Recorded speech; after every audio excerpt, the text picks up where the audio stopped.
2 हफ्ते की लंबी जद्दोजहद के बाद आखिरकार हाथरस की गुड़िया अपनी ज़िंदगी की जंग हार गई। उसके साथ इतनी दरिंदगी की गई थी। बीते दिनों गुड़िया एक खेत में काम करने के लिए गई हुई होती है, जहां पर उसके साथ गैंगरेप किया जाता है। फिर उसके बाद दरिंदगी की इंतहा इतनी पार कर दी जाती है कि गुड़िया की रीढ़ की हड्डी तोड़ दी जाती है, उसकी ज़बान तक काट ली गई। और उत्तर प्रदेश पुलिस कि इसमें भारी लापरवाही सामने आई है। उत्तर प्रदेश के मुखिया योगी आदित्यनाथ, जो कि एक भयमुक्त समाज बनाकर देने का वादा कर रहे थे, वो कहीं न कहीं अपने इन सारी व्यवस्थाओं में फेल होते हुए नज़र आ रहे हैं। एंटी रोमियो स्क्वाड का गठन किया गया था उत्तर प्रदेश में कि ये बेटियों को सुरक्षा प्रदान करेगा, लेकिन कहीं न कहीं उत्तर प्रदेश के मुखिया के सारे वादे विफल होते हुए नज़र आ रहे हैं। हाथरस की बिटिया का दुख जानने के लिए हमने समाजवादी पार्टी की नेता अपर्णा यादव से बातचीत की और अपर्णा यादव ने बिटिया के लिए बहुत शोक प्रकट किया। उसके बाद उत्तर प्रदेश में कांग्रेस के नेता अजय कुमार लल्लू जी से भी बात की। सुनिए हमारी ये स्पेशल रिपोर्ट। मृतक परिजनों के प्रति हम संवेदना व्यक्त करते हैं। पिछले समय जब घटना हुई थी, उस समय सरकार ने पूरे घटना पर पर्दा डालने का प्रयास किया था जी कांग्रेस पार्टी का प्रतिनिधिमंडल जब मौके पर गया जी और वहां जाने के बाद पीड़ित वार्ता के बाद जब एसएसपी के कार्यालय जी में एसपी से कहा तो एसपी ने मिलने में हिलावाली की। जी मजबूरन कांग्रेस पार्टी के कार्यकर्ताओं को धरने पर बैठना पड़ा था, पदाधिकारियों को, तब जाके तत्काल आनंद फानन में कार्रवाई की बात एसएसपी ने की। पुलिस द्वारा बड़ी लापरवाही की जो है घटनाएं सामने आ रही लल्लू जी इसमें बिल्कुल वही मैं बोला हूँ। अच्छा, उत्तर प्रदेश के मुख्यमंत्री की शासन व्यवस्था के बारे में क्या कहना? मुख्यमंत्री जी कहते थे अपराध उत्तर प्रदेश से खत्म हो चुका। शायद जिस तरह घटना घटित हुई थी और पीड़िता जिस जख्म को झेल रही थी, जहाँ वो जीवन और मौत के बूझ में जूझ रही थी, उस समय सरकार ने अगर एयरलिफ्ट का इस्तेमाल किया रहता जी और उस एम्स जैसे संस्थान में इलाज की व्यवस्था की रहती तो आज वो बेटी दम नहीं तोड़ी रहती जी। अभी भी लगातार सरकार के अधिकारियों ने यह कहा कि यह फेक न्यूज था, जैसा कि उनके मीडिया सलाहकार का एक ट्वीट भी है। हाँ। पूरी तरह यह स्पष्टता होता है कि ये सरकार संवेदनहीन है। मैं पिछले अगर आपको 15 अगस्त से लेकर अगर आज तक के 10 घटनाओं का जिक्र करूं तो कोई ऐसा जनपद नहीं, लखीमपुर, गोरखपुर, लखनऊ, गुडम्बा जैसे तमाम उत्तर प्रदेश की जगह है। और प्रतिदिन अगर एनसीआरबी का रिकॉर्ड देखेंगे तो प्रतिदिन 11 रेप की घटनाएं प्रतिदिन दर्ज होती है। पूरी तरह यह सरकार संवेदनहीन बनी है। सबसे महत्वपूर्ण विषय है कि महामहिम जी अब तक चुप क्यों है? जी लल्लू जी, एक आखिरी बेटियों के साथ इस तरह की घटना होने के बाद भी वो चुप्पी साधे रहेंगी।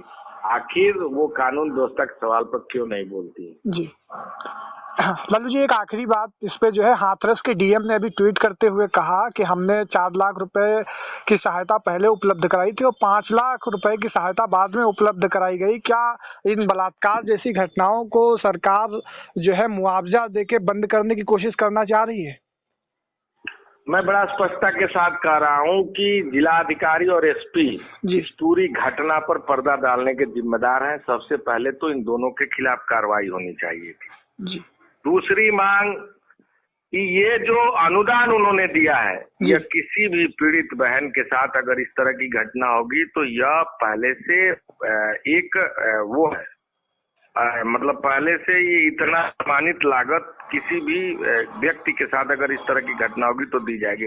सरकार ने अब क्या दिया जी, ये तो पहले से चली आ रही है, एक व्यवस्था है, ये कानून है कि अगर किसी के साथ घटना होगी तो इतने रुपए की सहायता राशि दी जाएगी। सरकार ने कितने रुपए का सहयोग किया जी, क्यों क्या करती रही? अगर सरकार को इतनी संवेदनशीलता थी तो उस समय डीएम और एसपी कहाँ थे जब वो जीवन और मौत से जूझ रही थी अलीगढ़ में जी? क्यों नहीं उसको एयरलिफ्ट कराकर और उसे दिल्ली के एम्स अस्पताल में इलाज कराया गया? अभी भी उनके बाप, उनके भाई लाश को चाहते हैं, लेकिन लगातार सरकार और उत्तर प्रदेश की पुलिस उस लाश को भी नहीं दे रही है। ये क्या माना जाए?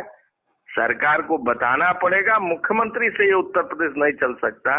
ऐसे मुख्यमंत्री को उत्तर प्रदेश के गद्दी पर बने रहने का कोई नैतिक अधिकार नहीं। कांग्रेस पार्टी मुख्यमंत्री के इस्तीफे का मांग कर रही है। बिल्कुल, आज कांग्रेस पार्टी के कार्यकर्ताओं ने लखनऊ में प्रदर्शन किया, लाठीचार्ज हुआ, तमाम हमारे कांग्रेस कार्यकर्ता चोटिल हुए। अभी भी अस्थायी जेल इको गार्डन में बंद है। यह पूरी तरह दमनकारी सरकार है। इस सरकार के खिलाफ और उस बेटी के न्याय दिलाने के लिए हम प्रतिबद्ध है, संकल्पित है। लड़ाई जारी रहेगी और सड़कों पर और भी भीषण संघर्ष होगा। जी, बहुत बहुत धन्यवाद लल्लू जी आपका।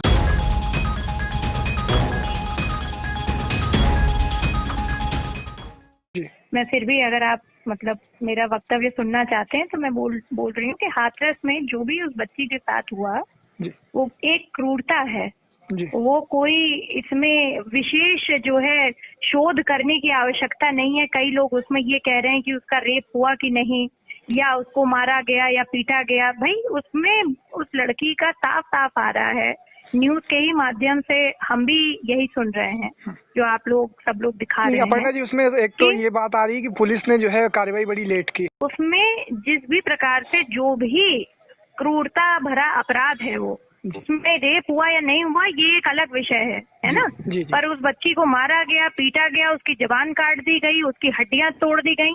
This is a violent act, मतलब ये एक आपराधिक मामला है ना। तो इसमें डेफिनेटली मैं ये अपील करती हूँ उत्तर प्रदेश सरकार से और केंद्र सरकार से कि इन दरिंदों को फांसी मिले। उसके अलावा जिन लोगों ने, जो पुलिसकर्मी उस समय वहां मौजूद थे, जिन लोगों ने 8 दिन से उस लगातार लड़की को कोई भी मुकदमा नहीं लिखा, उसकी कोई भी कंप्लेन नहीं लॉन्च करी, ये उससे भी बड़ा अपराध है। और ऐसे पुलिस कर्मियों को जो पुलिस विभाग की, उत्तर प्रदेश की पुलिस विभाग की नाक कटाते हैं, मैं अपील करना चाहती हूँ उत्तर प्रदेश सरकार से और यहाँ के आदरणीय मुख्यमंत्री से, क्योंकि वो हमेशा एक एक्शन मैन रहे हैं। वो हमेशा से लोगों की भलाई करने का सोचते हैं पहले। तो मैं हमेशा ये कहती हूँ कि उन लोगों को सस्पेंशन ऑर्डर देना चाहिए और उनको उनकी सेवा से निवृत्त कर देना चाहिए। ऐसे लोगों की हमारे पुलिस विभाग में कोई जगह नहीं होनी चाहिए। पुलिस हमारे दोस्त है, पुलिस हमारे लिए रखी गई है सरकार ने। भाई पुलिस हमारे लिए इसलिए थोड़ी ना रखी गई है कि परेशान करे। और आज तो इस बच्ची को करा है, इस बेटी को आज रही नहीं, अब मुकदमा भी कायम कर देंगे तो क्या फायदा होगा उस मुकदमे का जब वो बची नहीं वो लड़की। सही बात है। वो बेटी जब ये रोष का विषय है, आप लिखिए इस बात को। जी, एक आखिरी बात पूछना चाह रहा हूँ। वो ये है कि लोग मांग कर रहे थे कि उस बच्ची को एम्स रेफर कर दिया जाए। अगर उसको एम्स रेफर कर दिया गया होता तो शायद आज उसकी जान बच सकती थी, लेकिन शासन ने ऐसा नहीं किया। ये तो देखिए ना, शासन कैसे करेगा रेफर जब शासन के कान में बात ही नहीं पहुंची। आप ये बात समझिए ना, जब पुलिस इज द फर्स्ट विभाग जो कि बातों को शासन तक पहुंचाता है। भाई कोई भी अपराध होगा तो वो एमएलसी के पास तो जाएगा नहीं कि भाई अपराध हो गया है, या एमएलए के पास तो जाएगा नहीं, या एमएलए के पास तो नहीं जाएगा। भाई विभाग तो पुलिस का ही है ना। तो सरकार के कान और नाक और हाथ वो तो पुलिस ही जी नर्चर किया। कहाँ से वो लोग एम्स रेफर कर देंगे? तो इन पुलिस वालों पे कड़ी से कड़ी कार्रवाई करनी चाहिए उत्तर प्रदेश सरकार को। अपर्णा यादव ये मानती है कि प्रथम दृष्टया अगर पुलिस दोषी पाई जाती है तो उनको कतई न बख्शा जाए। कतई बख्शा न जाए, ये तो सत्यम किम मतलब प्रमाणम, भाई प्रमाण है ना ये तो। जब उस बच्ची की डेथ हो गई तो उसको तो दिया ही नहीं गया ना, कोई भी ना फर्स्ट एड दी गई, कुछ दिया गया। वो तो तड़प तड़प करके मरी है। सोचिए वो पीड़ादायक 8 दिन कैसे रहे होंगे।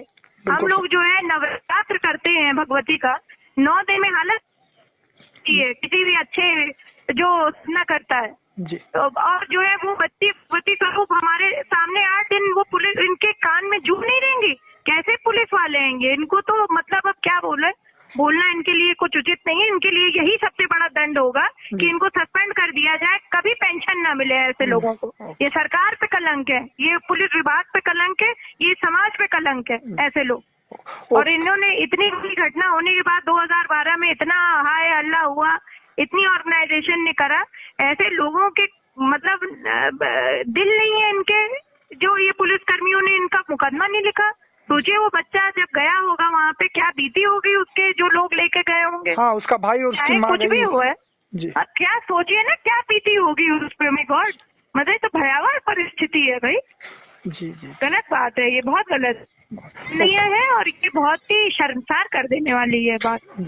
और ये विभाग पर कलंक लगाने वाले हैं। आप सोचिए ना कितने ऑनेस्ट ऑफिसर भी हैं भाई, हमारे बीच में, बिल्कुल है ना। हमारे कमिश्नर साहब जो है बड़े ऑनेस्ट हैं वो जी, और बड़े तेज तर्रार और बहुत ही ज्यादा इफेक्टिव आदमी है। सोचिए क्या मतलब ऐसे लोगों के जब ऐसे भी लोग होंगे विभाग में तो विभाग कलंकित हो रहा है ना, सरकार कलंकित हो रही है ना इनकी वजह से। तो क्यों नहीं इनको सस्पेंड करना चाहिए, क्यों नहीं इनको कभी पेंशन नहीं मिलनी चाहिए, ये इनके लिए दंड होना चाहिए आजीवन। जिसकी लड़की मर गई उसके लिए तो जीवन भर का कष्ट हो गया ना। जी जी जी। और इन लोगों ने मुकदमा नहीं लिया, ये आप लिख दीजिएगा, ठीक है, ट्वीट भी कर दिया है। ओके ओके जी, okay, thank you so much ma'am.